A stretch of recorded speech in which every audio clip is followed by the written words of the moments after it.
I thought the hardest part of Valentine's Day would be getting a table. I booked the restaurant 3 weeks early, rooftop, candlelight, Prix 5 menu. The kind of place that doesn't even answer the phone after 6 p.m. unless you are already on the list. She seemed excited, maybe more excited than I'd seen her in months. We got there early. I gave the host my name. He checked the tablet, frowned slightly, then smiled, that overly polished service smile. Of course, sir, right this way. The table was perfect. She kept checking her phone. At first, I assumed it was her friends texting, asking how it was going, but she wasn't smiling at the screen. She was typing quickly, then flipping the phone face down. Halfway through the main course, she excused herself to the restroom. 10 minutes passed, then 15. Then I noticed something small but strange. Her purse was gone. I texted her. No response. I called, straight to voicemail. That's when my phone buzzed. A notification from Instagram. She had posted a story. Not from a bathroom. From a hotel lobby across the street. The caption, "Finally." I stared at the video. The camera panned up to a man I didn't recognize. He was holding flowers. My credit card was still on the table for the bill. She blocked me before dessert arrived.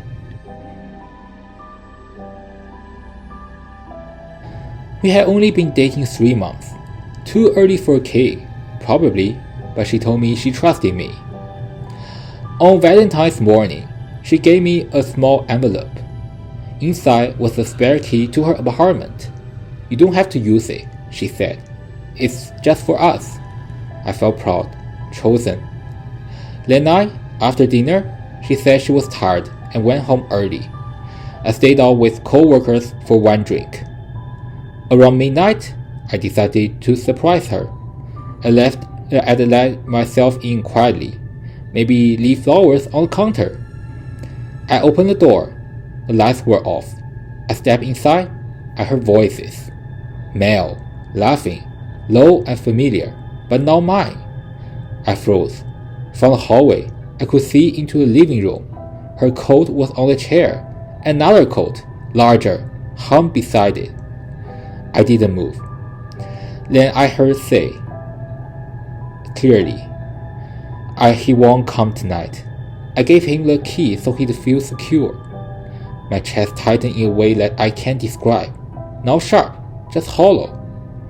I stepped backwards slowly, shut the door without sound, and put the key back in the envelope. I slid it under her door. She texted me at 8 a.m. the next day. "Why are you acting distant?" She said she didn't want anything expensive, just something thoughtful. So I made something. A scrapbook, printed photos, tickets from our first movie, little captions about what I liked about her. It took 2 weeks.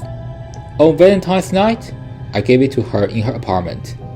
She opened it slowly, smiling at first. Then something shifted. Her smile faded around page 5. She flipped faster, then stopped, her face strained. "What is this?" It was a photo from our 3rd date. At least I thought it was. It was her sitting in a cafe, looking out the window. "I never sent you this," she said quietly. "I took it," I said. "You look beautiful." "When?" I was outside. You didn't see me." Silence. I suddenly realized how it sounded. There were more photos, candid ones, from across the street, through windows, moments she didn't know I was there. I thought it was romantic, observant, attentive. She stood up. "Please leave." I tried to explain. I wasn't stalking her. I just wanted to capture moments. But the more I spoke, the worse it sounded. 2 days later, a police officer called me. Calm voice, formal. She had filed a report. I still have the scrapbook. It sits in a drawer I don't open. We were long distance, different cities. Valentine's was supposed to be our reunion weekend. She flew in at 4 p.m. I picked her up from the airport. Everything felt normal. Maybe slightly stiff, but that's how long distance is. That night, she fell asleep early. Her phone lit up on the nightstand. I wasn't snooping. I swear, it just lit up. The preview showed a name I didn't recognize. Message. Did he suspect anything? My stomach dropped. I shouldn't have opened it. I did. The thread went back months. Photos, hotel confirmations, plans for after the trip. The worst part wasn't cheating. It was how organized it was. They had a shared Google Calendar labeled Safe Days. I sat in the dark next to her while she slept. I didn't wake her.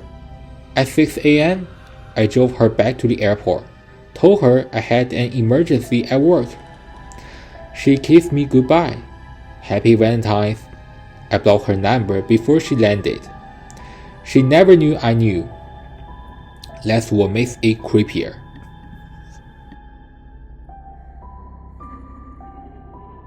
I moved into a new building in January. My neighbor across the hall was friendly, too friendly, maybe.